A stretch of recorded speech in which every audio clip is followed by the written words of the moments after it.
A businessman returns to the public school where he studied, ready to donate a modern library as a sign of gratitude. But as he walks through the corridors of his childhood, he encounters a 6-year-old girl cleaning tiles with her hands injured and her eyes exhausted. The truth she reveals breaks his heart. Watch until the end to understand. If this story interested you, don't forget to subscribe to our channel and tell us what city you're watching us from. We'll keep going. Nathan Reed checked his reflection in the rearview mirror of his Tesla Model X. At 45, his temples had begun to gray, giving him what his marketing team called distinguished gravitas, useful for a tech CEO whose name graced the masthead of a dozen successful companies. His fingers drummed nervously against the steering wheel as he stared at the red brick building across the street. Garfield Elementary School hadn't changed much in 35 years. The April rain pattered against the windshield as Nathan gathered his leather portfolio. Inside were the architectural plans for what would become the Reed Digital Learning Center, a state-of-the-art library with free computer access, digital education tools, and a makerspace for the kids of Detroit's struggling East Side. The same neighborhood where he'd grown up, where his single mother had worked 3 jobs, and where a compassionate librarian had once shown him how a computer worked, changing his life forever. "You're being ridiculous," he muttered to himself. "It's just a school." But it wasn't just any school. This was where it all began, before MIT, before his first startup, before the millions turned to billions, before the TED Talks and magazine covers. This was the ground floor of Nathan Reed's universe, and returning felt like time travel. Principal. Caldwell was waiting for him at the entrance, a broad smile beneath shrewd eyes. Richard Caldwell had been appointed 5 years ago, according to Nathan's research, and had received mixed reviews from the community. Some praised his fundraising abilities, others questioned where the money actually went. Mr. Reed. What an honor! Caldwell's handshake was firm, his gold watch glinting beneath a tailored suit cuff that seemed out of place for an elementary school administrator in a district with notorious budget problems. "The children are so excited about your donation. A whole wing dedicated to digital learning. It's revolutionary for our community." Nathan smiled politely. "It's the least I can do. This place gave me my foundation. And look at you now. A true hometown hero. Let me show you around before we discuss the final details." The hallways were oddly quiet for a school day. The classrooms they passed were well-equipped but sparsely populated. When Nathan asked about the low attendance, Caldwell waved dismissively. "Spring flu season hits us every year." As they turned a corner, Nathan noticed water pooling on the floor near a bank of lockers. "Looks like another leak," Nathan observed.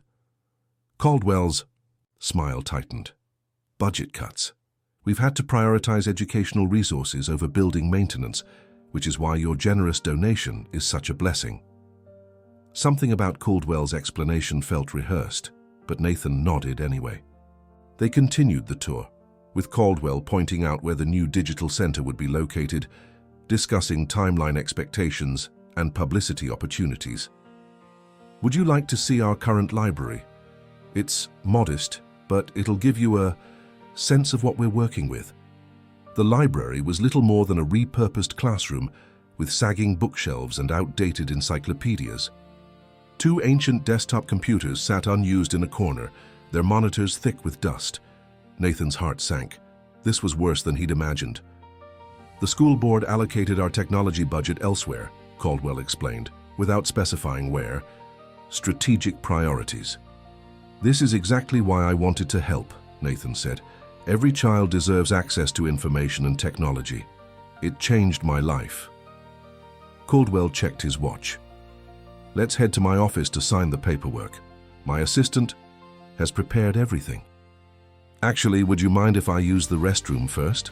"Of course, down the hall to your left. I'll meet you in my office. End of the corridor, can't miss it." Nathan nodded and headed in the direction Caldwell had pointed. The men's room door creaked as he pushed it open, revealing dim fluorescent lighting and the strong smell of industrial cleaner. He was about to enter when a small sound stopped him. a soft, rhythmic scrubbing coming from the adjacent girls' bathroom. Curious, Nathan paused.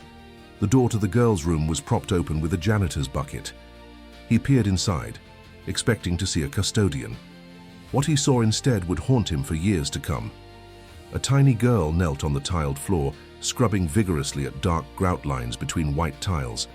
Her thin arms moved mechanically back and forth, her small hands red and chapped around the brush she gripped. She wore what must have once been the school uniform, a navy jumper now faded and stained with bleach marks. Her mousy brown hair was pulled back in a messy ponytail, revealing a face too serious for her years.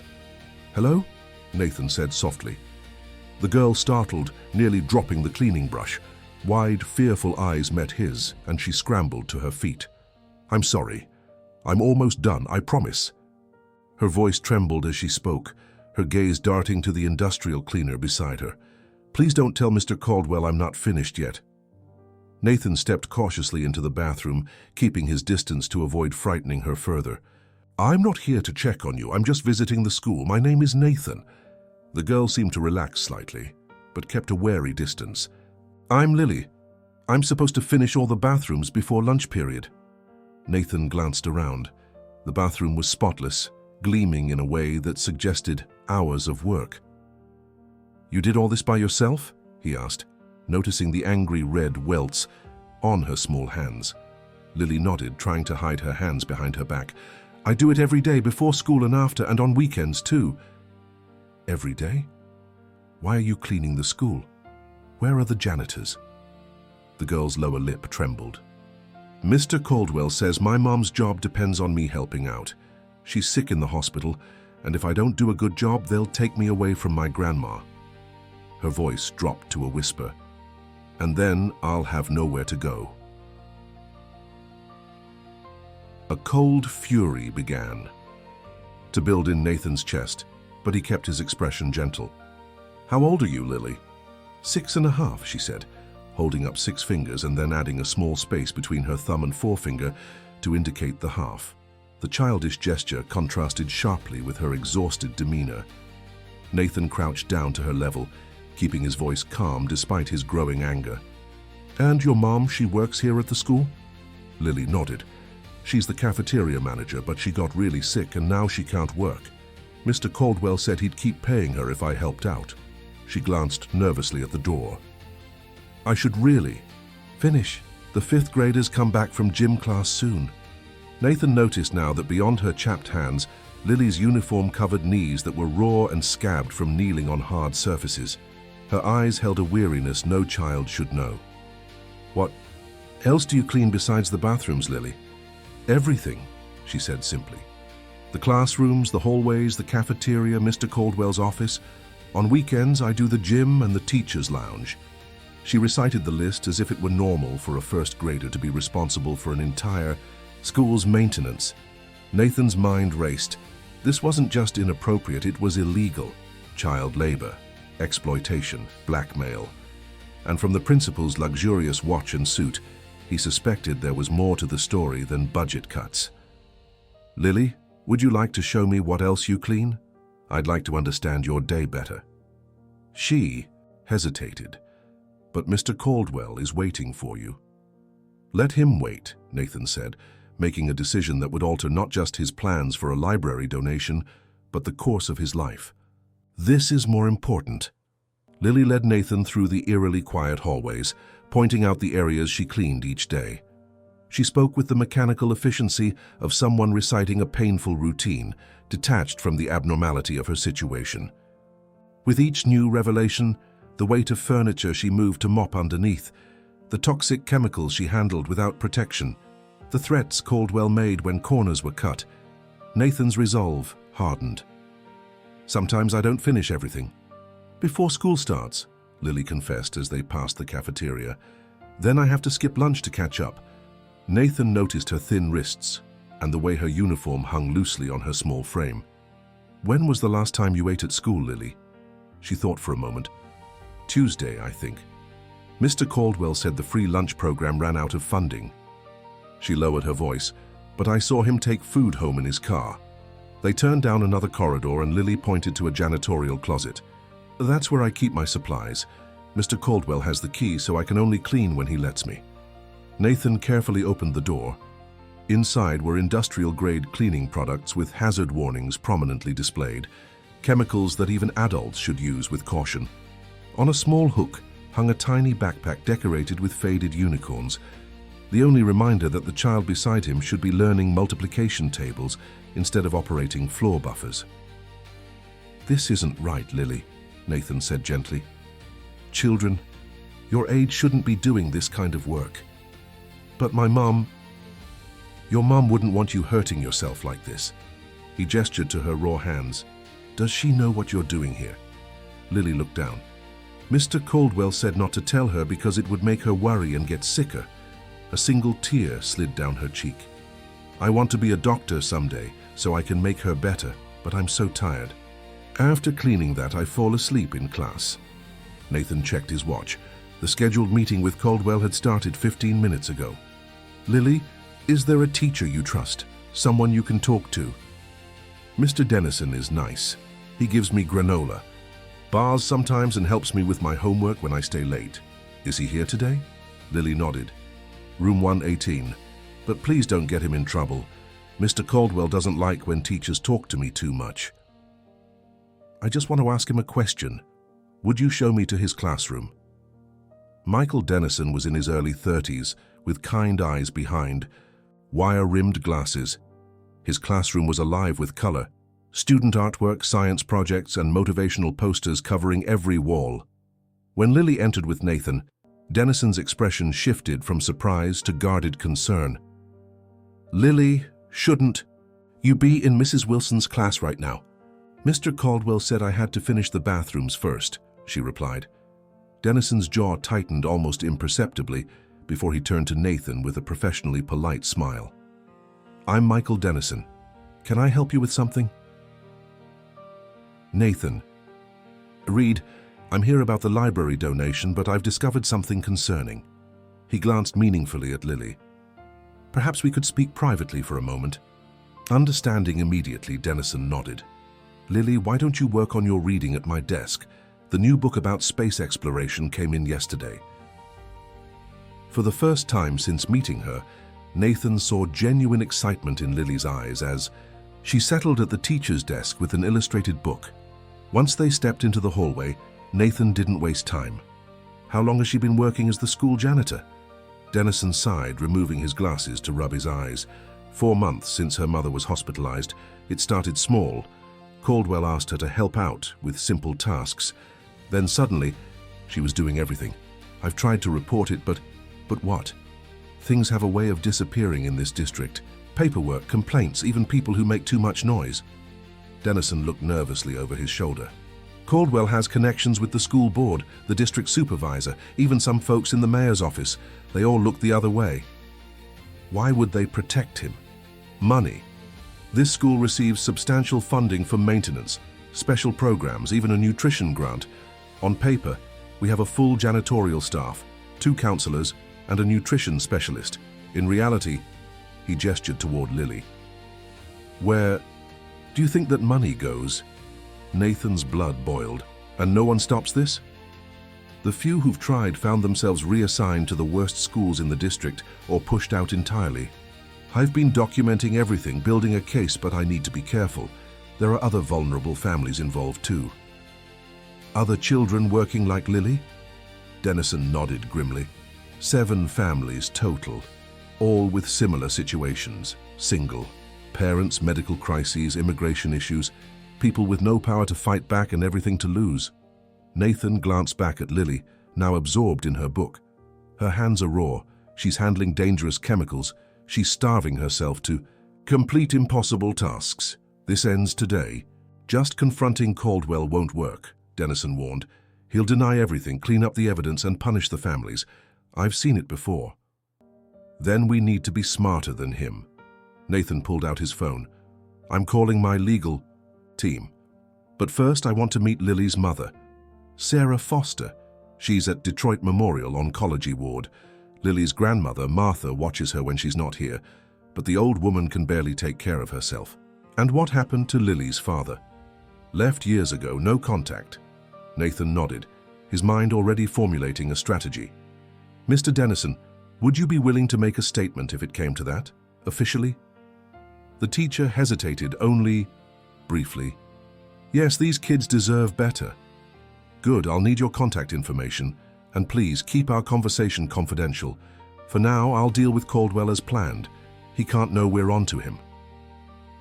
After exchanging numbers with Dennison and assuring Lily he would see her again soon, Nathan finally made his way to Caldwell's office. The principal's secretary gave him a reproachful look. Mr. Caldwell has been waiting for nearly 40 minutes, sir. My apologies. I got lost in memories. It's been decades since I roamed these halls. When he entered the office, Caldwell's false smile couldn't mask his irritation. I was beginning to think you'd changed your mind about our partnership, Mr. Reed. Nathan forced himself to remain composed, though it took every ounce of self-control not to confront the man about Lily. Not at all. I was just reacquainting myself with the school. It's illuminating to see how things operate here. Caldwell's eyes narrowed slightly. I hope our modest facilities haven't discouraged you. As I mentioned, budget constraints have been challenging. Actually, I'd like to discuss your budget in more detail. My donation needs to complement existing resources, not duplicate them. Of course, though those details are quite technical, perhaps we should focus on the agreement today and… I insist, Nathan interrupted smoothly. For a project of this magnitude, I need to understand the full financial picture. Maintenance costs, staffing, operational expenses, everything. Those records are kept at the district office, Caldwell replied, his voice cooling, and subject to approval for external review. I'm sure exceptions can be made for donors contributing 7 figures. Nathan leaned forward. Unless there's something in those records you'd prefer I not see. The challenge hung in the air between them. For a moment, Nathan thought he'd pushed too far, too fast. Then Caldwell's politician smile returned. Nothing to hide here, Mr. Reed. Just bureaucratic red tape. I'll have my assistant request those files immediately. He slid a folder across his desk. In the meantime, shall we review the donation agreement? Our legal team has prepared everything to your specifications. Nathan skimmed the document, buying time while his mind raced. Actually, I'd like my team to review some adjustments.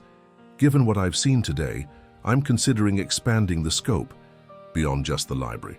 Expanding? Caldwell couldn't hide his interest. In what way? A comprehensive support system. Educational resources, yes, but also community services, healthcare partnerships, nutrition programs. Nathan watched Caldwell carefully. I'm particularly concerned about student welfare. Every child deserves proper care, adequate nutrition, and appropriate supervision. Wouldn't you agree? Caldwell's smile never wavered, but his knuckles whitened as he gripped his pen. Absolutely. Student welfare is our highest priority. Wonderful. Then you'll have no objections to a thorough needs assessment before we proceed. My team will want to interview staff, students, parents, get a complete picture. That seems excessive for a library donation, Caldwell countered, an edge creeping into his voice. Nathan stood, tucking the unsigned agreement into his portfolio. I never do anything halfway, Mr. Caldwell. When I commit to a community, I commit fully. I'll be in touch once my team has drafted the revised proposal. As he turned to leave, Caldwell called after him. Mr. Reed, I hope you understand that timing is crucial. The school board meets next week to finalize next year's budget. If we don't have your commitment by then… Nathan paused at the door. Then perhaps they should focus on properly allocating the funds they already have. Good day, Mr. Caldwell. Outside, in the parking lot, Nathan sat in his car, hands shaking with anger. He pulled out his phone and dialed his most trusted legal advisor. Jennifer, it's Nathan. I need you to clear my schedule for the next month and assemble a team. Education law specialists, forensic accountants, private investigators, the best you can find. He paused, watching as Caldwell emerged from the building, phone pressed to his ear, gesturing angrily. We're about to take on a fight that could cost me everything, but there's a little girl who's counting on me to win. Detroit Memorial Hospital smelled of antiseptic and fading hope. Nathan carried a bouquet of bright sunflowers as he navigated the oncology ward, following a nurse's directions to room 418. He paused outside the door, gathering his thoughts. How do you tell a seriously ill mother that her 6-year-old daughter is being exploited? That the safety net she thought was protecting her family was actually a trap? He knocked softly. "Come in." The voice was weak but determined. Sarah Foster looked both younger and older than her 32 years. The chemotherapy had stolen her hair and much of her physical strength, but her eyes, the same shade of hazel as Lily's, remained sharp and alert. Despite her frail appearance, she sat upright in her hospital bed, a laptop balanced on her knees. "Mrs. Foster, I'm Nathan Reed." Recognition flickered across her face. "The tech billionaire. If you're selling something, I'm afraid my budget's a bit tight these days." Her attempt at humor was undermined by the strain in her voice. "I'm not selling anything." Nathan set the flowers on her bedside table. "I met your daughter Lily today at Garfield Elementary." The change in Sarah's demeanor was immediate. She closed her laptop and straightened, maternal concern overriding physical weakness. "Is she all right? Did something happen?" Nathan pulled a chair beside her bed. "Mrs. Foster." "Sarah, please." "Sarah, what I'm about to tell you will be difficult to hear, but I promise I'm here to help, not make things worse." Over the next 20 minutes, Nathan gently explained what he'd discovered. Lily's exhausting labor, the dangerous conditions, the threats and manipulation from Caldwell. With each revelation, Sarah's expression shifted from disbelief to horror to a cold fury that transcended her physical fragility. "That monster told me she was just helping with small classroom tasks, straightening books, cleaning chalkboards." Her hands trembled as she reached for a glass of water. "He said it was good for her to feel useful while I was sick, that it would give her structure." She looked up at Nathan, eyes brimming with tears of rage. "I trusted him because I had no choice. The medical bills were mounting, and when he offered to continue my salary if Lily could help out at school—" "You did what any parent would do in an impossible situation," Nathan assured her. "No, I failed her. I should have known something wasn't right. She comes home exhausted, falls asleep at dinner. Her hands—" Sarah broke off, choking back a sob. "I thought it was eczema from stress. I've been so focused on fighting this disease that I missed what was happening to my own daughter." "You haven't failed, Sarah. You're fighting for your life, and Caldwell exploited that, but it stops now." Sarah wiped her eyes, strength returning to her voice. "How? Richard Caldwell has half the school board in his pocket. When I first got sick, I tried applying for family medical leave. The paperwork mysteriously disappeared 3 times.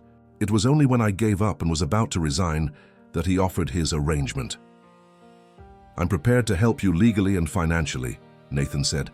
"My company has a position that would allow you to work remotely while you recover, with full medical benefits, no strings attached." Sarah looked at him suspiciously. "Why would you do that? You don't know me." "Because 30 years ago I was a kid like Lily at that same school. Not exploited but poor, with a single mother struggling to keep us afloat.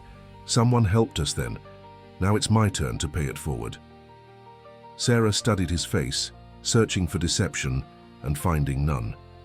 "And in return?" "I need your help exposing Caldwell and the system protecting him. Not just for Lily's sake, but for all the families he's exploiting." After a moment, Sarah nodded. "What do you need me to do?" "Start by telling me everything. Dates, conversations, paperwork, anything that could establish a pattern of corruption and exploitation. Then, if you're willing, make a formal statement to my legal team." For the next hour, Sarah detailed her interactions with Caldwell, painting a picture of systematic manipulation. She'd been the cafeteria manager for 3 years before her diagnosis, often noticing discrepancies between ordered supplies and deliveries.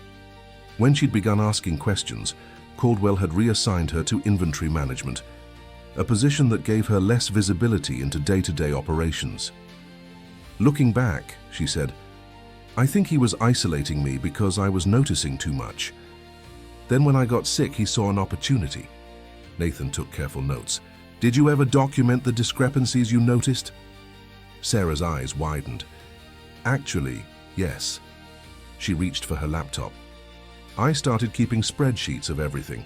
Orders, deliveries, invoices. It became a habit from my previous job in hotel management. She pulled up a folder labeled Inventory Discrepancies. I haven't updated it since I've been hospitalized, but there's at least a year's worth of data here. Nathan leaned forward, scanning the meticulous records. Sarah, do you realize what you have here? This is evidence of potential fraud, possibly hundreds of thousands of dollars worth. I knew something was off, but I never imagined. She trailed off, then straightened her shoulders. Take it, use it. If it helps bring Caldwell down and protects Lily, it's yours. I'll have my team analyze these records immediately, but what you and Lily need right now is protection. Once Caldwell realizes we're investigating, he might retaliate. Sarah's face darkened with worry. My mother can barely take care of herself, let alone protect Lily from someone like Caldwell. Would you consider temporary relocation? I own a secure apartment building where you could recover while we build the case. It's close to the hospital, and there's space for your mother too. I can't afford... It's not about affording it. Sarah, it's about keeping your family safe while you heal. Consider it an advance on your future employment. Sarah hesitated, pride warring with practicality.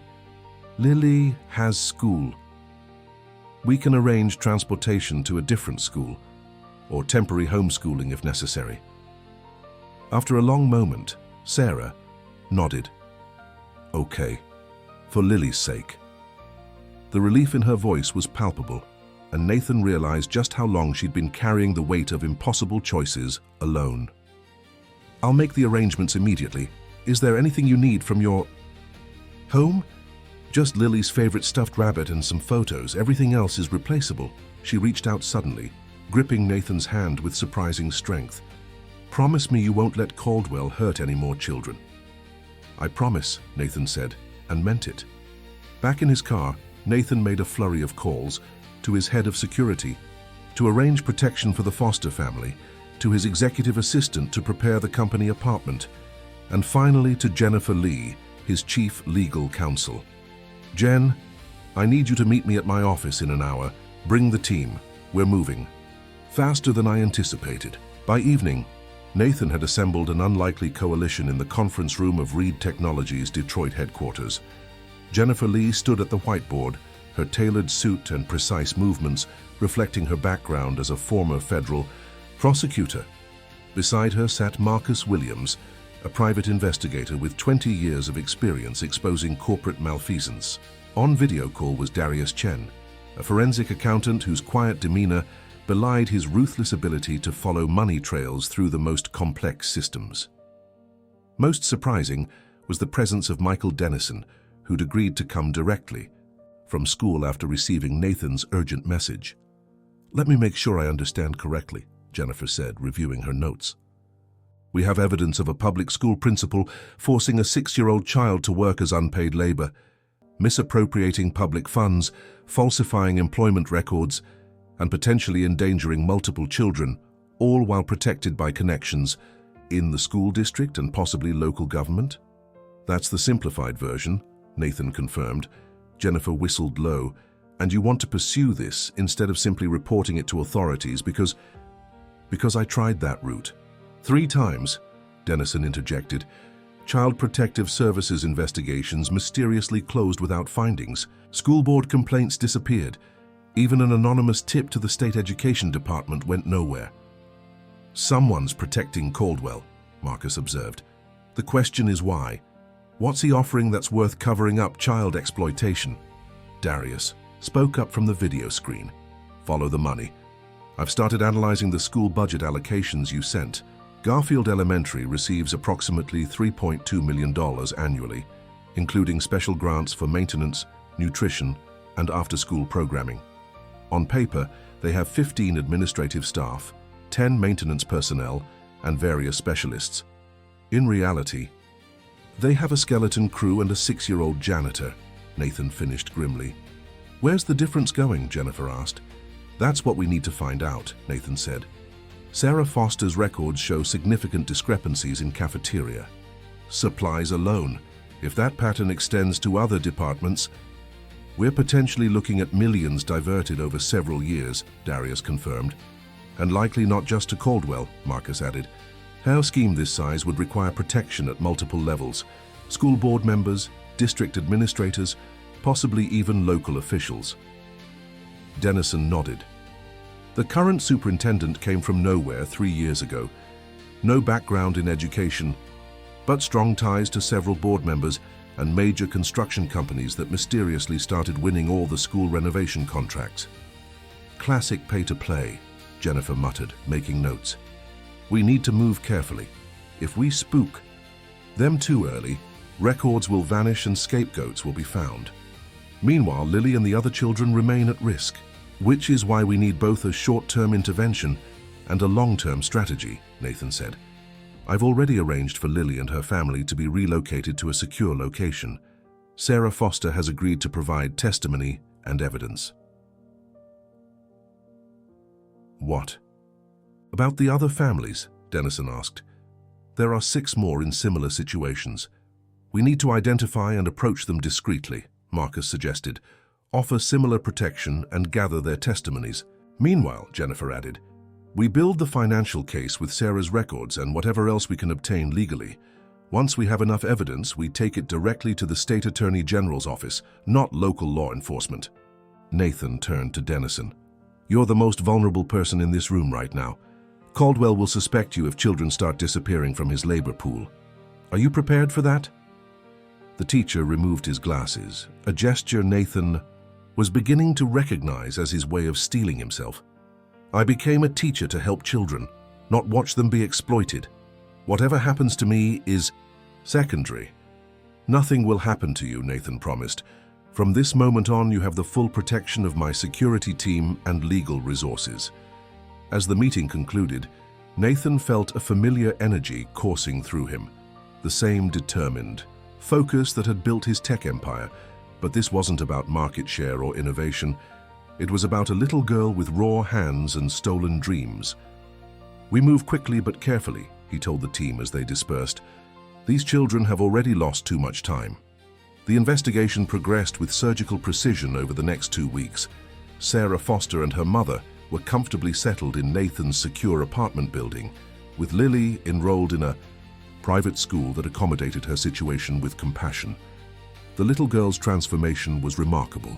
Her hands healing, her eyes brightening, her natural childhood curiosity re-emerging like a flower after a long winter. Meanwhile, Marcus Williams and his team worked discreetly to identify and approach the other families trapped in Caldwell's web. Their stories were heartbreakingly similar. Vulnerability exploited, children forced into inappropriate labor, threats maintaining silence. A Somali refugee whose janitorial position was contingent on his 10-year-old son working alongside him. A single father with mounting medical debts, whose daughters prepared meals in the school kitchen. An undocumented grandmother, whose grandchildren cleaned classrooms in exchange for her not being reported to immigration authorities. One by one, Nathan offered them the same protection and support he'd given the Fosters: secure housing, legitimate employment, legal assistance. Most accepted with tearful gratitude. 2 refused, too frightened of Caldwell's connections to risk defiance. We'll protect them anyway, Nathan assured his team. They just don't know it yet. Dennison continued, teaching at Garfield, becoming their eyes inside the school while carefully documenting everything he observed. On Wednesday afternoon, he was scheduled to meet Nathan to deliver new evidence. Financial documents he'd managed to photograph in the school office, but Dennison never arrived. Nathan paced his office, checking his watch again. 2 hours late. This isn't like him. Marcus hung up his phone with a grim expression. No answer at his apartment. His car is still in the school parking lot. Security cameras show him leaving the building at 4:15, heading toward the teacher's lot, then nothing. Check hospitals, Nathan ordered. Check police reports. Find him. Jennifer entered, her face tense. Nathan, there's something else. Channel 7 just ran a story about disruptive investigations at Garfield Elementary. They're painting you as a corporate bully using your wealth to interfere with a struggling public school. Caldwell's pushing back, Nathan muttered. He knows. We're on to him. It gets worse. The school board issued a statement supporting Caldwell and questioning your true motives. They're suggesting your interest is really about acquiring the school property for commercial development. Nathan slammed his hand on the desk. That's absurd. It doesn't matter if it's true, Jennifer interrupted. It's about controlling the narrative. They're trying to turn public opinion against you before we can present our evidence. Nathan's phone buzzed with an incoming text. He checked it and froze. What is it? Marcus asked. It's from an unknown number. Drop the investigation or Dennison won't be the only one to disappear. Children need stability, not your disruptive interference. A heavy silence fell over the room. They're threatening the children. Now, Nathan said quietly. We need to go to the police, Jennifer insisted. With what? An anonymous text? Meanwhile, Dennison is missing and potentially in danger. Marcus's phone chimed. Detroit PD just filed a report. Michael Dennison has been reported missing by his sister. Police note that he's been under significant stress and are classifying it as a voluntary absence. Convenient, Nathan growled. They're already setting up the narrative that he had a breakdown and left on his own. His assistant knocked urgently before entering. Mr. Reed, there are 3 board members from Reed Technologies in the lobby. They're demanding an emergency meeting and say they won't leave without speaking to you. Nathan exchanged glances with Jennifer. The pressure campaign is hitting from all sides now. You knew this might happen, she reminded him. Going after powerful people has consequences. Set up the conference room, Nathan instructed his assistant. Tell them I'll be there in 10 minutes. After she left, Nathan turned to his team. Keep looking for Dennison and double the security on all the families we've relocated. I'll handle the board. The atmosphere in the conference room crackled with tension as Nathan entered. William Peterson, his oldest friend and business partner, sat flanked by 2 other board members. Eliza Chambers, representing their largest institutional investors, and Robert Vaughan, head of their international division. This better be important. Bill, we're in the middle of a crisis. That's exactly why we're here, Peterson replied. His usually friendly face hardened with concern. What the hell are you doing, Nate? The company's stock dropped 6% today after that news story broke. Since when do we make decisions? Based on daily stock fluctuations? Since our major partners started calling me directly, Eliza interjected. The Nakamura Group is threatening to pull out of our Tokyo expansion if this controversy continues. They're saying you've gone rogue, using company resources for a personal vendetta. It's not a vendetta. It's about stopping the exploitation of children. Then let the proper authorities handle it, Robert exclaimed. File reports, donate to advocacy groups. Hell, fund a whole non-profit if you want. But this direct involvement is putting everything we've built at risk. Peterson slid a tablet across the table. On the screen was an email from Greenway International, their largest European partner. The message was clear. Either Nathan stepped back from the Garfield investigation, or they would terminate their $400 million joint venture. This isn't just about stock prices, Nate, Peterson said quietly. This is about the livelihoods of 20,000 employees worldwide, people with families, mortgages, dreams that depend on this company's stability. Nathan felt the weight of those 20,000 lives pressing against him. And what about Lily Foster? What about her dreams, or the refugee children scrubbing toilets instead of learning to read? Do they matter less because they're fewer in number? Of course they matter, Eliza said, softening slightly, but there are established channels for addressing these issues. You can't save these children by destroying yourself. Sometimes, the established channels are part of the problem, Nathan countered. What if I told you that Caldwell's protection extends to the police, the school board, and possibly higher? What if I told you that a teacher who tried to help us is now missing, and the authorities are dismissing it? The board members exchanged uneasy glances. You're talking about systemic corruption, Robert said slowly. That's an even bigger reason to step back. You're not equipped to dismantle an entire corrupt system. Maybe not alone, Nathan conceded.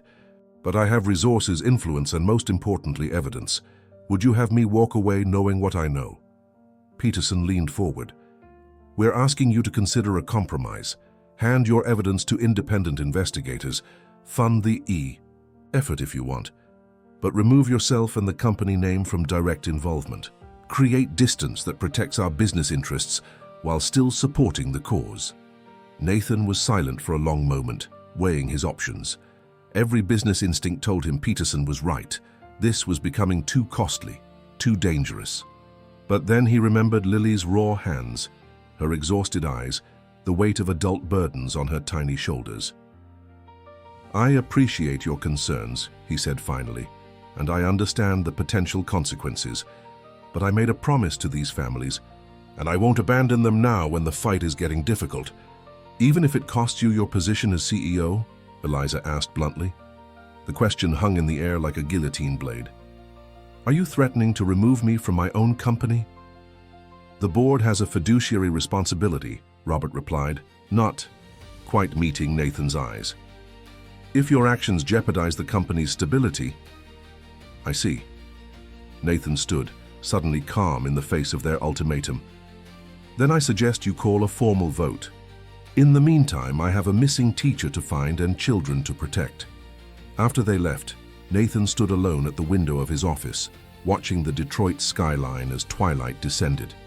The city had shaped him, its grit, its resilience, its stark inequalities. He'd built his fortune by solving problems others thought impossible, but this was different. This wasn't about technology or market share. It was about the fundamental worth of a child's life and dignity. His phone rang. "Marcus, any news on Dennison?" "Nothing concrete, but we found something strange. The night before he disappeared, he sent an email to his sister with an attachment, a large encrypted file. The subject line was insurance policy. We're working on decrypting it now." He knew they might come for him, Nathan realized. Smart man. "There's something else. Our sources at the district office say there's an unusual school board meeting scheduled for tomorrow morning. Closed session, emergency basis. The agenda isn't public." "They're circling the wagons," Nathan concluded, "which means we need to move faster than planned. How soon can we get our evidence organized enough to take to the Attorney General?" 2 days minimum. Darius is still tracing the financial pathways, and without Dennison's testimony, we may not have 2 days. If they're holding an emergency meeting, they could be preparing to destroy evidence or create cover stories. Nathan made a quick decision. "Call Jennifer. Tell her to prepare for a different approach. We're going public." "Public? With what?" "Exactly. With enough to force an immediate external investigation. Sometimes the best disinfectant is sunlight." Nathan ended the call and opened his laptop. He began drafting a statement that would change the course of his life. A public declaration of what he'd discovered at Garfield Elementary, with supporting evidence that couldn't be ignored. It would likely cost him his position at Reed Technologies. It might even make him powerful enemies for life.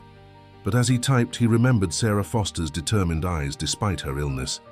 He thought of Lily, now sleeping safely, free from chemicals and exploitation. He recalled Dennison's quiet courage before his disappearance. Some costs were worth paying. His phone buzzed with a text from an unknown number. "Parking garage. Level B2, northwest corner, 20 minutes. Come alone if you want answers about Dennison." Nathan stared at the message, considering its obvious danger and equally obvious importance. Without Dennison's testimony, their case was significantly weakened. But walking into a potential trap wouldn't help anyone. He texted Marcus, "Possible lead on Dennison, parking garage B2, 20 minutes, don't approach but have team ready." Then he took his private elevator down, pulse steady despite the risk. The parking garage was dimly lit, concrete pillars creating shadows perfect for concealment. Nathan moved cautiously toward the northwest corner, senses heightened. "Stop there," came a whispered voice from behind a concrete column. "Are you alone?" "As requested," Nathan replied. "Where is Michael Dennison?" A slender figure stepped partially into view, face obscured by a hoodie. "I don't know exactly, but I know who took him and why." Nathan recognized the voice now. "You're Caldwell's secretary." She nodded once. "My name is Vanessa. I've worked at Garfield for 8 years, seen a lot of things I wish I hadn't." "Why help us now?" "Because they crossed a line with Dennison. He's a good man, and because of what they're planning for those. Children, if you don't back off. She glanced nervously around. Dennison was gathering evidence about more than just Caldwell. The corruption goes all the way up to the superintendent and includes 3 school board members and the deputy mayor. We suspected as much. What we need is proof. Dennison had it. He made copies of financial records showing fake contracts, ghost employees, kickbacks. They found out somehow. She pulled a USB drive from her pocket. He gave me this the day he disappeared. Said if anything happened to him, I should wait 3 days, then get it to someone who could help. Nathan reached for the drive, but she pulled back. If I give you this, I need protection. They'll know it was me. You have my word. We can relocate you immediately. Vanessa hesitated, then placed the drive in his hand. There's something else you should know. The emergency board meeting tomorrow. It's not just about damage control. They're planning to announce a major redevelopment of Garfield and 3 other schools. Millions in contracts for companies connected to board members, all built on falsified safety reports, claiming the schools are structurally unsound. And the students, distributed to already overcrowded schools across the district. The vulnerable families Caldwell exploits, they'll lose what little support system they have. It's a land grab disguised as educational reform. Nathan's mind raced connecting dots. This explains why they're fighting so hard. It's not just about covering up past corruption. They're protecting future profits. Exactly. And Dennison threatened all of it. She glanced at her watch. I have to go. They can't know I was here. Wait, is Dennison? Is he alive? Her expression darkened. Last I heard, yes, but they're keeping him somewhere until they can create a convincing narrative about his mental state. Make it look like he had a breakdown and ran away. After Vanessa disappeared into the shadows, Nathan clutched the USB drive that might save Dennison and bring down an entire corrupt system. He texted Marcus, "Got what we needed. Heading up. Prepare for a long night." The war was far from over, but they finally had ammunition that could break through the enemy's defenses. Dawn broke over Detroit as Nathan's team finalized their strategy. The USB drive from Vanessa had proven even more valuable than expected, containing not just financial records but recorded conversations between Caldwell and his co-conspirators, discussing everything from the exploitation of vulnerable families to the planned redevelopment scheme. "This is explosive," Jennifer said, reviewing the final presentation. "Once this goes public, there's no putting the genie back in the bottle." Nathan nodded, rubbing his tired eyes. They'd worked through the night verifying information and preparing their approach. That's the point. We need to create enough public pressure that even Caldwell's protectors can't sweep it under the rug. "The timing has to be perfect," Marcus added. "The school board meeting starts at 9 a.m. We need to strike before they can implement whatever they're planning." Nathan checked his watch. 6:30 a.m. "Are the media contacts ready?" 5 major outlets confirmed for the 8 a.m. briefing, Jennifer confirmed. Plus, the State Attorney General's office has agreed to send a representative, though they're keeping it low profile for now. "And the families?" "Secure in the conference center downstairs. We've arranged private rooms where they can give statements if they choose to." Nathan looked at the faces around him. His legal team, investigators, security personnel, all exhausted but determined. "What we do today will have consequences beyond just Garfield Elementary. We're challenging a system that's been allowed to operate unchecked for years. There will be powerful people who won't forgive that." "We know the risks," Jennifer assured him. "We're all in." As they dispersed to make final preparations, Nathan's phone rang. The board again. "Nathan, it's Bill. Have you reconsidered our discussion?" "I have, and my position remains unchanged." Peterson sighed heavily. "Then I should inform you that the board has called an emergency session this morning. Given your persistence in this matter, we'll be voting on a temporary leadership transition." Nathan had expected this, but the reality still stung. "You're removing me as CEO." "Temporarily," Peterson emphasized, "until this situation resolves. It's not personal, Nate. It's about protecting the company." "It feels pretty personal from where I'm standing, Bill. 20 years building this company together, and you're pushing me out over a matter of principle. Principles don't keep the lights on or make payroll, Peterson countered. Look, just think about your legacy. Is this really how you want to be remembered? Not as the innovator who revolutionized accessibility technology, but as the CEO who sacrificed his company on a quixotic crusade. Nathan watched the sunrise painting the Detroit skyline golden red. Maybe my legacy isn't what I built, but what I was willing to risk when it mattered most. That's poetry, not business. Then perhaps I've been in the wrong business all along. Nathan ended the call, surprising himself with how little the imminent loss of his position affected him compared to the thought of abandoning Lily and the others. At 7:45 a.m., he entered the conference room where the Foster family waited. Lily sat coloring at a table, her hands now healing, her posture relaxed. Sarah watched her daughter with a mixture of pride and lingering guilt. "You look worried," Sarah observed as Nathan approached. "Big day ahead. There will be media, official statements. Are you still comfortable with Lily's story being shared?" Sarah nodded firmly. "We discussed it. Lily understands that by speaking up, she might help other children who are still being hurt." She lowered her voice. "She's been having nightmares about the other kids still cleaning while she's safe. She feels guilty for leaving them behind." Nathan crouched beside Lily's chair. "What are you drawing, Lily?" The little girl held up her artwork, a colorful scene of children playing on a playground. "It's what school should be like. No more cleaning, just learning and playing." "That's exactly what we're fighting for today," Nathan assured her. "And you're being very brave helping us." Lily considered this seriously. Mr. Dennison said sometimes, "Being brave just means telling the truth, even when it's scary." Nathan's throat tightened. Mr. Dennison is a wise man. "Will we find him soon?" Lily asked, her intuition piercing. "We're doing everything we can," Nathan promised, hoping it was enough. At precisely 8 a.m., the press conference began in Reed Technologies' main auditorium. Television cameras and journalists filled the room, drawn by the mysterious invitation, promising a major announcement affecting Detroit public education. Nathan approached the podium, flanked by Jennifer and representatives from each affected family who had chosen to come forward. He began without preamble. "My name is Nathan Reed. 2 weeks ago, I visited Garfield Elementary School to arrange a donation for a new library. What I found instead was a 6-year-old girl named Lily, working as an unpaid janitor, handling toxic chemicals, and being exploited through threats against her sick mother." The room fell silent as Nathan methodically outlined what they'd discovered: the systematic exploitation of vulnerable families, the financial fraud, the disappearance of Michael Dennison, and the planned redevelopment scheme that would displace hundreds of students for private profit.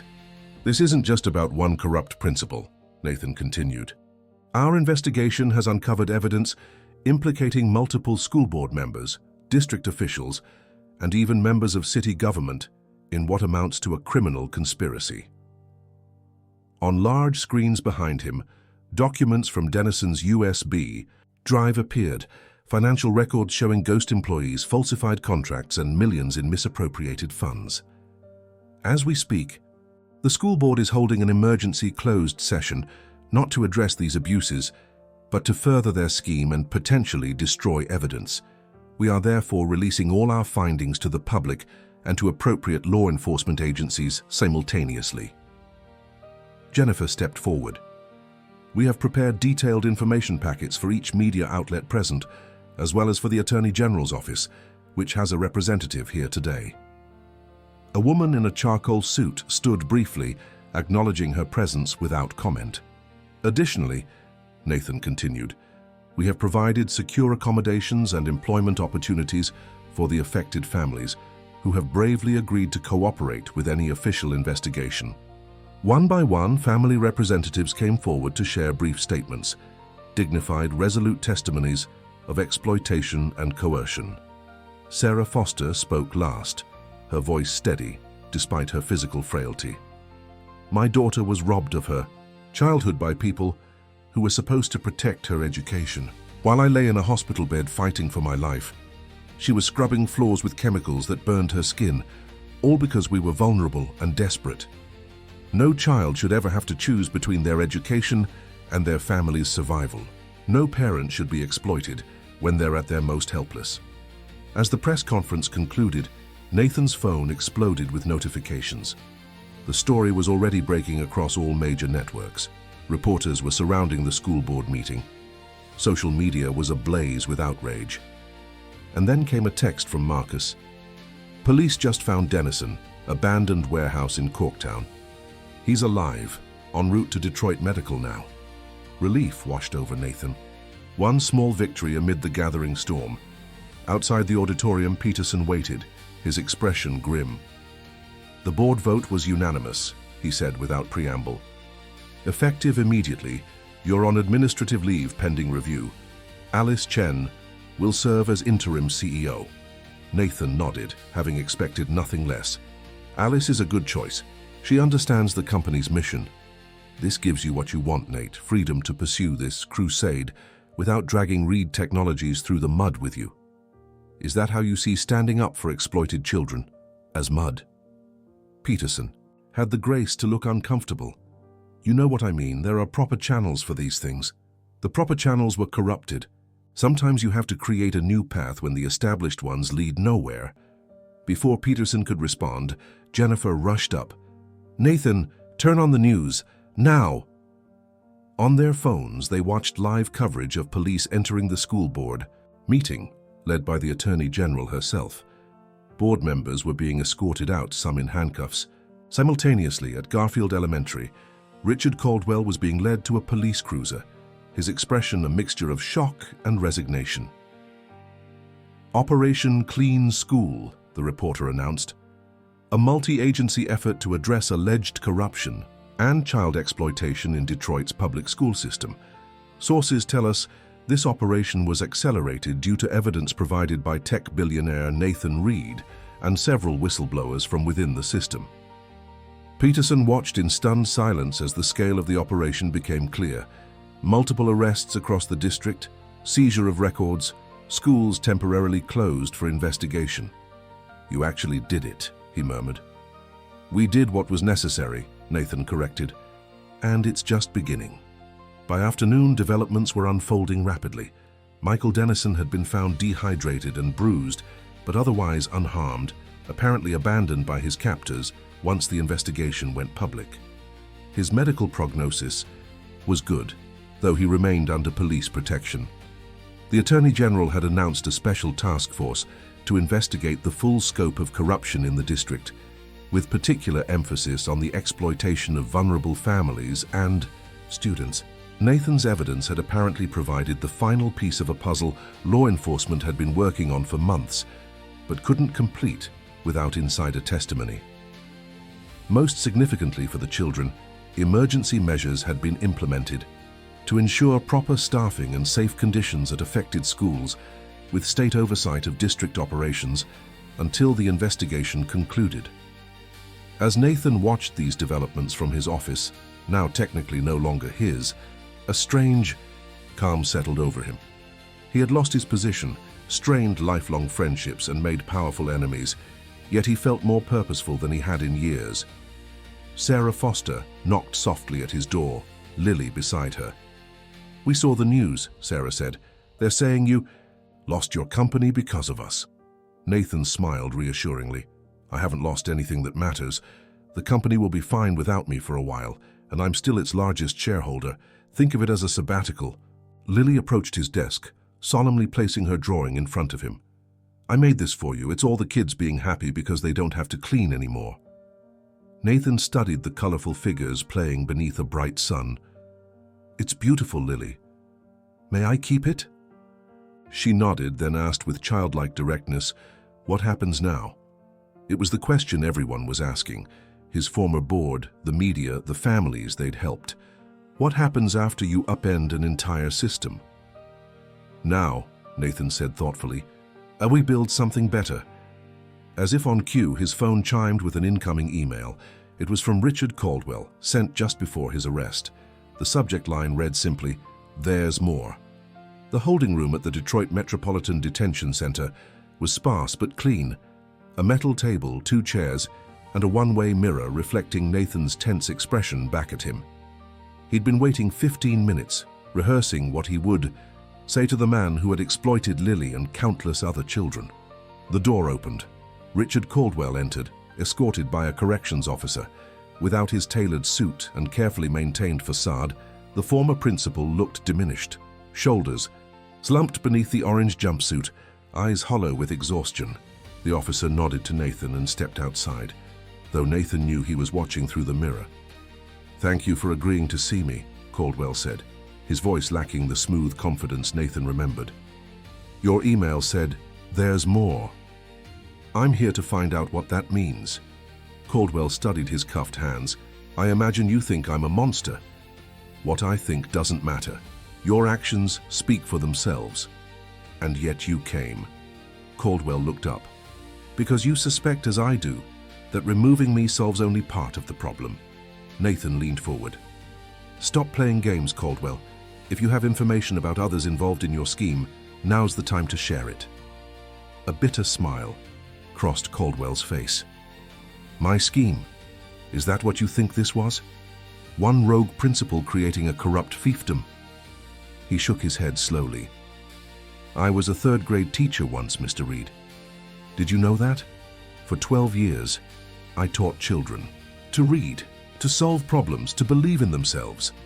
What happened?" The question seemed to catch Caldwell off guard. Perhaps he'd expected only contempt, not curiosity. "What happened?" he repeated. "Life happened. Budget cuts, politics, watching talented colleagues leave for private schools or different careers because they couldn't survive on a teacher's salary. And then the ultimate disillusionment, discovering that the district's nutrition program was essentially a money laundering operation." "You found corruption and became part of it," Nathan observed. "Not exactly a redemptive arc." Caldwell's eyes flashed with momentary anger. "I reported it, followed every proper channel like a good citizen, gathered evidence, documented discrepancies, even wore a wire to meetings with suppliers. And for my efforts, I was demoted, transferred to the district's worst-performing school, and labeled a troublemaker." He leaned back, the brief fire extinguished. "When my wife got sick, they used my desperation against me. Suddenly, the same administrators I'd tried to expose were offering me a promotion to principal. With conditions, of course. Start small, they said. Just look the other way on certain budget allocations. Then it became active participation. Before I knew it, I was trapped in the same system I'd once fought against." "And the children?" Nathan pressed. "Was exploiting them part of your compromise too?" Shame flickered across Caldwell's face. "That was never part of the plan. But when the district cut our maintenance budget while simultaneously demanding higher standards for inspection, I made choices I'll regret for the rest of my life. You threatened a 6-year-old girl, made her handle toxic chemicals, kept her from her education." Yes. The simple admission held no excuses. "When her mother got sick, I saw an opportunity to solve my staffing problem while appearing benevolent. I told myself I was helping them, keeping Sarah employed, giving Lily purpose." His voice cracked slightly. "But the truth is, I became what I once despised, someone who uses the vulnerable for personal gain." Nathan struggled to reconcile his hatred for what Caldwell had done with the broken man before him. "Why are you telling me this? What do you want?" "Redemption isn't possible for me, but exposing the entire system might help ensure no other idealistic teacher follows my path." Caldwell met Nathan's gaze directly. "The corruption doesn't end with me, or even with the school board members who've been arrested. It extends to the mayor's office, to state education officials, to companies that have been siphoning millions from schools across Michigan for decades. You have proof? I've been keeping insurance for years. Documentation of every meeting, every directive, every threat, names, dates, account numbers, everything. Why not turn this over to the authorities? Because until now, I had no reason to believe anyone would act on it. The same officials who protected the system for years are still in positions of power. What I need is someone with resources and influence who can't be silenced or bought off. Someone like you." Nathan considered this carefully. "This information Where is it? In a safe deposit box at First Michigan Bank, downtown branch. The key is hidden behind the baseboard in my office at Garfield, behind the filing cabinet. The box contains a hard drive with everything I've collected over 15 years, enough to bring down half the educational bureaucracy in this state. Why should I believe you? This could be a trap or a distraction. Caldwell nodded, accepting the skepticism as fair. The hard drive is encrypted. The password is Elizabeth Ann Caldwell, May 12, 2019. My wife's name and the date she passed. Verification enough that the information is genuinely from me. The personal detail caught Nathan off guard. Your wife, cancer, like Sarah Foster. The difference was I had good insurance and savings. Sarah didn't. That's why her daughter was cleaning bathrooms while my wife received the best care possible. Bitterness and remorse mingled in his voice. The irony isn't lost on me. Nathan was silent for a long moment. Even if everything you're saying is true, why help expose it now? You're already facing serious charges. Because there's a difference between being punished and making amends, Caldwell replied quietly. I can't undo what I did to Lily and the others, but I can try to ensure the system that corrupted me doesn't continue destroying lives after I'm gone. As Nathan left the detention center, his mind churned with conflicting emotions. Part of him wanted to dismiss Caldwell's story as self-serving manipulation. Yet another part recognized the ring of authenticity in the man's confession, not excusing his actions, but contextualizing them within a larger, more insidious pattern. He called Marcus immediately. I need you to retrieve something from Garfield. Elementary, discreetly. Within hours, they had the hard drive, recovered exactly where Caldwell had indicated. The encryption yielded to the personal password he'd provided, revealing a meticulously organized archive that made Dennison's evidence look like a mere preview of the corruption. My God, Jennifer whispered as they reviewed the files in Nathan's home office. This goes beyond Detroit. There are connections to education officials in Lansing, federal grant administrators, even congressional staffers. Nathan nodded grimly. A system designed to benefit everyone except the children it's supposed to serve. What are you going to do with this? Michael Dennison asked. The teacher had been released from the hospital that morning, still showing bruises from his ordeal, but determined to continue the fight. Taking this public could destabilize the entire state education system. Maybe it needs destabilizing, Nathan suggested. Sometimes you have to break something completely to rebuild it properly. Sarah Foster, who had joined them at Nathan's invitation, shook her head. The children still need schools while adults sort out the mess. Lily and thousands like her can't put their education on hold for years of investigations and reforms. Her pragmatic concern grounded Nathan. She was right. Righteous exposure wasn't enough. They needed a constructive path forward.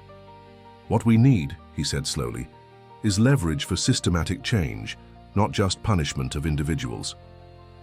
Over the next several days, Nathan and his team worked with the Attorney General's office, sharing selected information from Caldwell's files while developing a comprehensive reform proposal. Rather than simply exposing corruption, they were mapping pathways to transform it. Stronger oversight mechanisms, transparent budget processes, whistleblower protections, and most importantly, resources directly benefiting vulnerable students and families.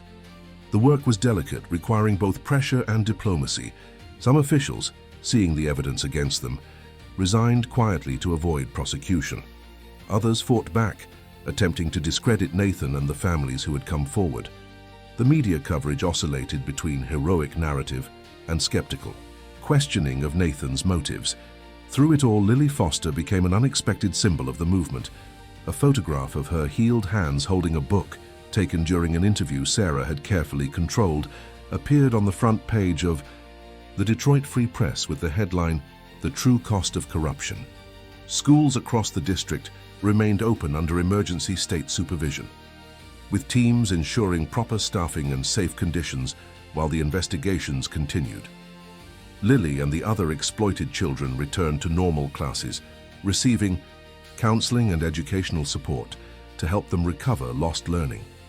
2 weeks after the initial exposé, Nathan sat in his home office, reviewing the latest draft of the reform proposal, when his assistant announced an unexpected visitor, William Peterson.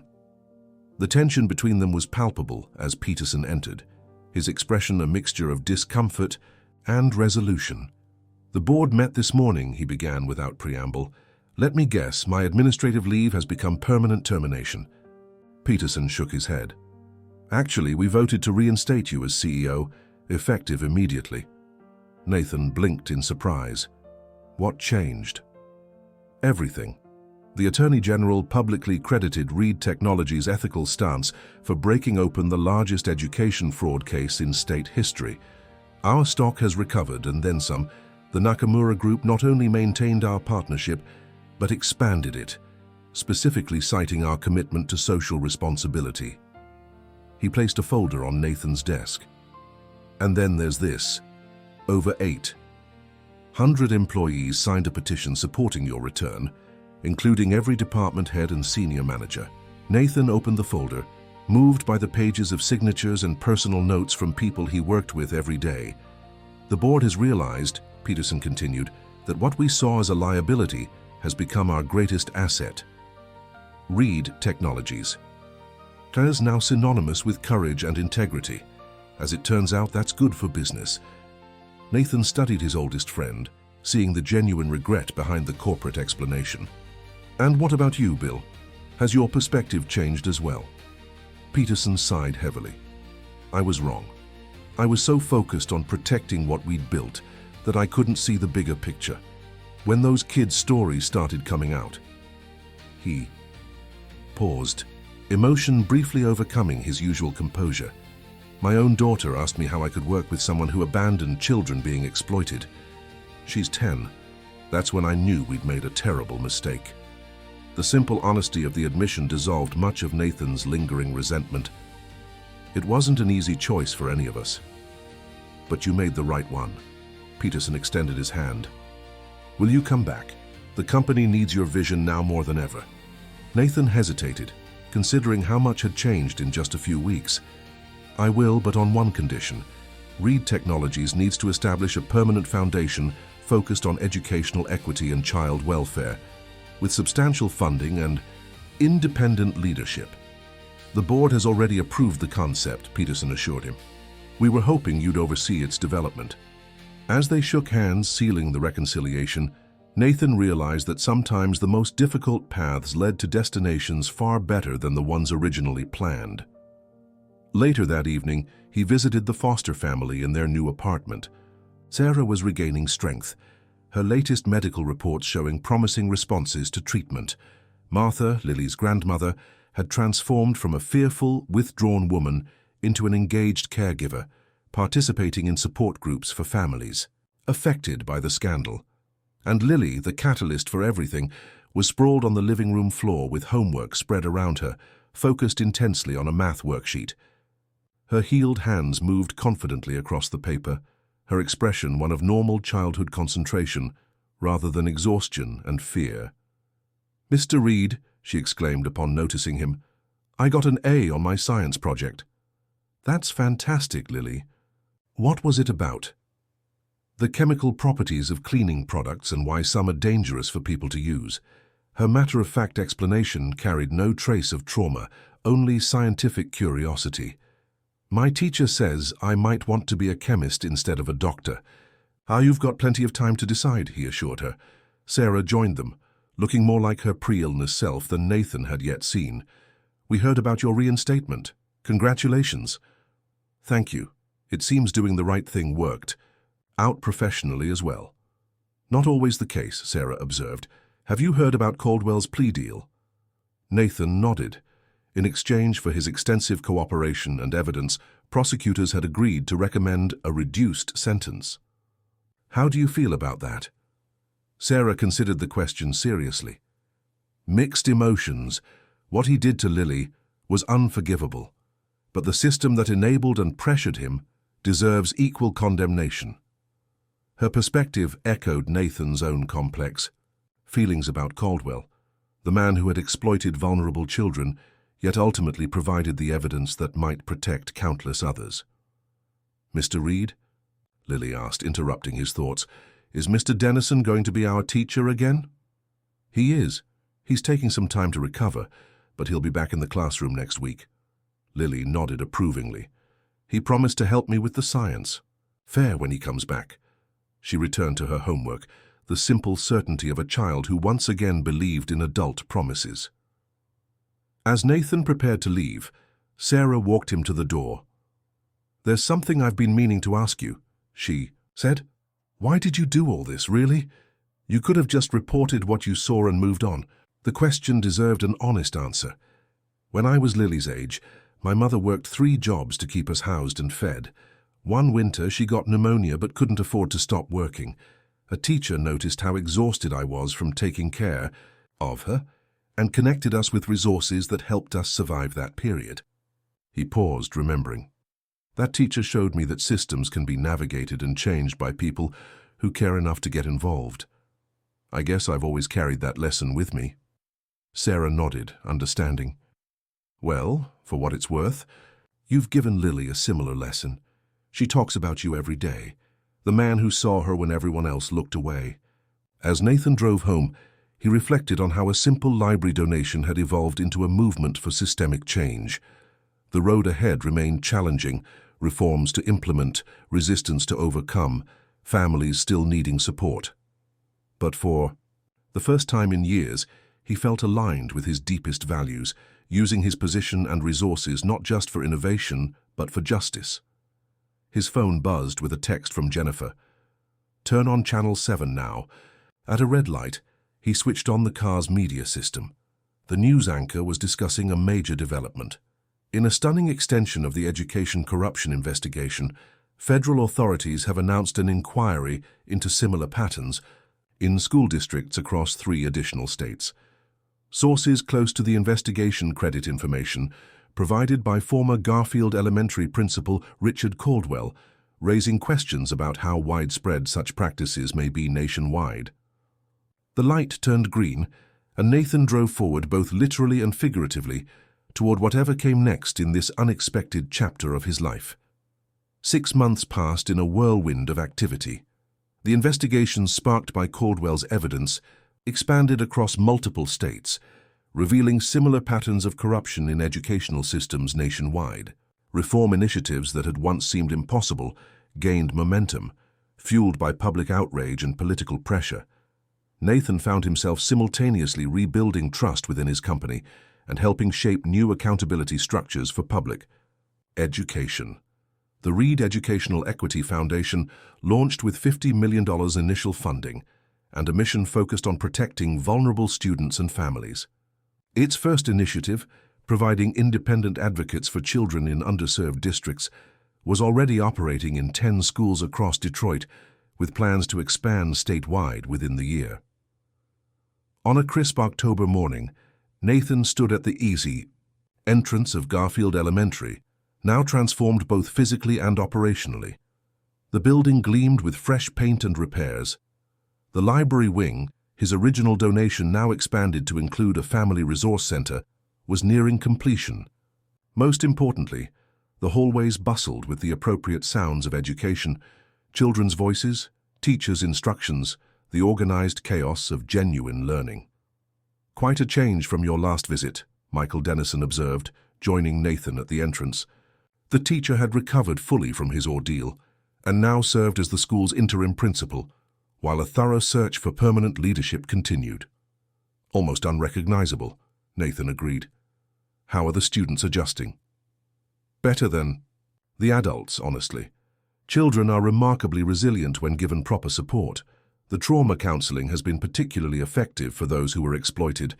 Dennison gestured toward the playground where children were enjoying recess. "Lily's thriving, top of her class in science and math. Sarah's been volunteering with our after-school program now that her treatments are going well." They walked through the hallways, noting the properly staffed classrooms and maintenance personnel doing the work that children had once been forced to perform. The cafeteria now operated a backpack program, sending food home with students who needed weekend Nutrition support. The system isn't perfect, Dennison admitted as they toured. We still face budget challenges and policy hurdles, but the fundamental difference is transparency and accountability. Problems can't hide in shadows anymore. In the main office, once Caldwell's domain, a wall-mounted monitor displayed the school's budget and expenditures in real time, accessible to anyone who entered. Adjacent to it hung framed photographs of the new Parent-Teacher Governing Council, deliberately diverse in representation. The community oversight model is being adopted by other schools in the district, Dennison explained. Parents and teachers sharing governance creates natural checks and balances. Nathan nodded, impressed by how practical reforms were emerging from the crisis. And the other families, the ones Caldwell was exploiting. Most have stabilized. The Abdi family's father has proper employment with the district maintenance department now. With fair wages and benefits, the Rodriguez sisters are both getting educational support to catch up on what they missed. We've had a few challenges with families still reluctant to trust the system, but we're making progress. As they continued their tour, Nathan's phone rang. Jennifer calling from Reed Technologies. "You need to see this," she said without preamble. "CNN is about to air an interview with Richard Caldwell from prison. First time he's spoken publicly since his sentencing." Nathan thanked her and turned to Dennison. "Is there somewhere I can watch the news for a few minutes?" The teacher led him to the staff lounge, where a television was already tuned to the broadcast. Several teachers watched with grim fascination as Richard Caldwell appeared on screen. Prison jumpsuit replaced with a plain button-down shirt for the interview. "Mr. Caldwell, you've pleaded guilty to charges including child exploitation, fraud, and embezzlement," the interviewer began. "Yet your cooperation with authorities has led to dozens of additional arrests and reforms across multiple states. How do you reconcile these actions?" Caldwell's face showed the strain of his circumstances, but he maintained composure. "I don't seek reconciliation or forgiveness. What I did was unforgivable. I betrayed the fundamental trust placed in educators and caused harm to children who deserved protection." "Then why cooperate so extensively? Critics suggest you're simply trying to reduce your sentence." "My sentence was settled before I provided most of the evidence," Caldwell corrected. "I'll serve my full 10 years regardless. This isn't about reducing punishment. It's about finally doing what I should have done 15 years ago when I first discovered corruption in the system." The interviewer leaned forward. "You've described yourself as both perpetrator and victim. Can you explain that apparent contradiction?" Caldwell paused, choosing his words carefully. "I was indeed victimized by a corrupt system that punished me for speaking out, but that context explains my actions. It doesn't excuse them. When faced with pressure and threats, I made choices that harmed innocent children. That responsibility is mine alone." "What would you say to those children now, particularly Lily Foster, whose case initially exposed your activities?" For the first time, Caldwell's composure cracked. "I would say, and I'm sorry, not because words can repair what I've done, but because they deserve to hear it explicitly. I betrayed everything that education should stand for, and I will spend the rest of my life trying to make amends, knowing it can never be enough." The interview continued, with Caldwell providing specific details about how corruption had become institutionalized in educational systems nationwide. Funding diversions masked as administrative expenses, kickback schemes disguised as vendor contracts, exploitation of vulnerable populations with minimal oversight. Nathan watched silently, struck by the strange journey that had brought them all to this point, a corrupted man helping dismantle the very system that had corrupted him. When the broadcast ended, Dennison switched off the television.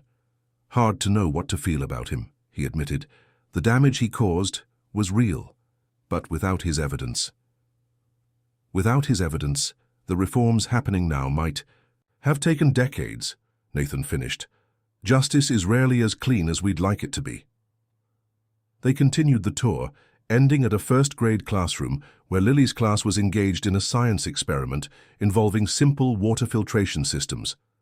The little girl, now 7.5, concentrated intensely as she adjusted layers of sand, charcoal, and cotton in a plastic bottle, her expression serious but no longer burdened.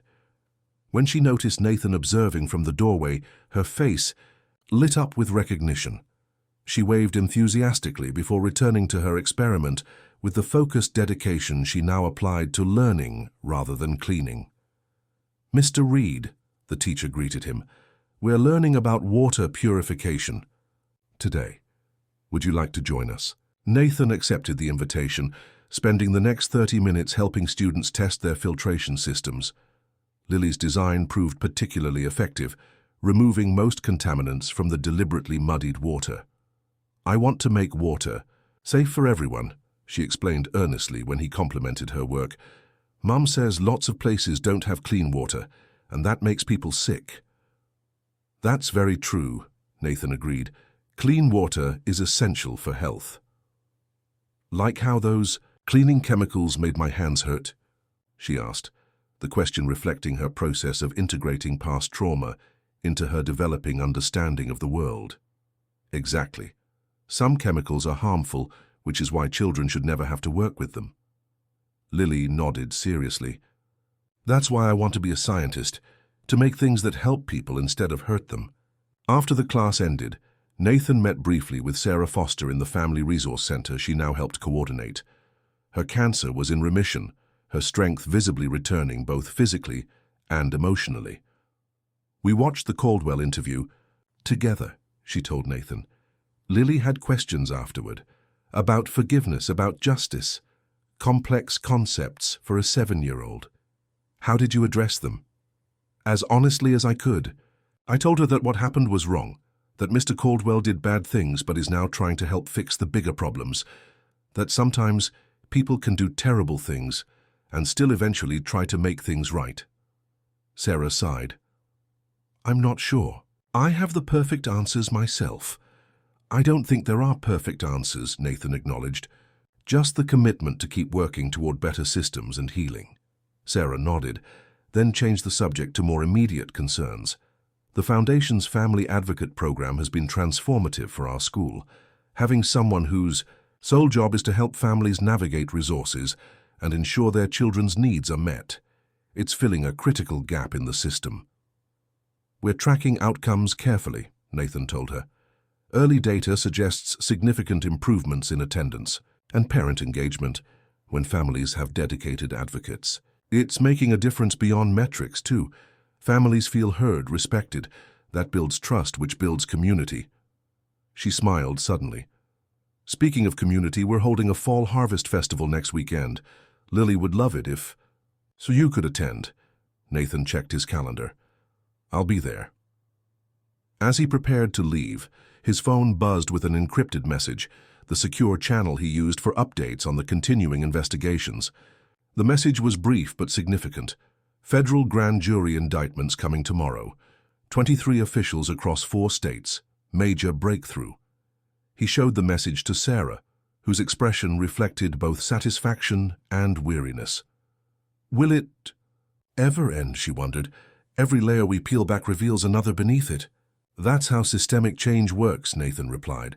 "Slow, messy, incomplete, but moving forward." Outside in the parking lot, Nathan found Lily waiting by his car, clutching a sealed envelope.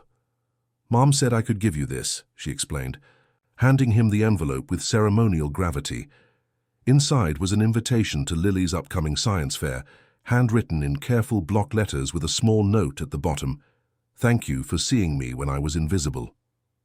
The simple gratitude pierced through the complexity of everything that had happened since that first encounter in the school bathroom.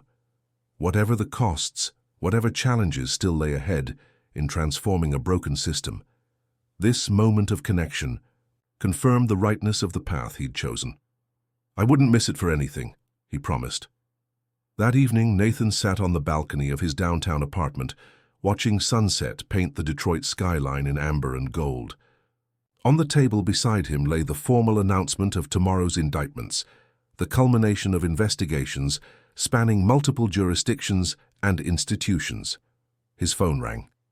Unknown number. "Mr. Reed." The voice was familiar, though distorted, by the prison phone system. "Richard Caldwell." "How did you get this number?" Nathan asked, surprised. "I have my remaining resources," Caldwell replied cryptically.